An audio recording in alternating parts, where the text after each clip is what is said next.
shiny new filter housing. I had to drill out the old bolts, so I've replaced it with some stainless bolts. And so far, no whine from the pump.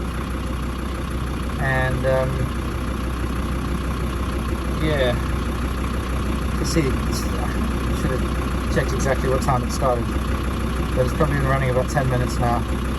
Seems to be okay for the moment. Normally kicks in about now, maybe in a couple of minutes time. So the jury's still out on whether we fixed it or not. So here we go, I fitted the new part. The car's run for about an hour with no issues at all. It's been off for sort of 20 minutes, and to restart, very quick prime, which is nice.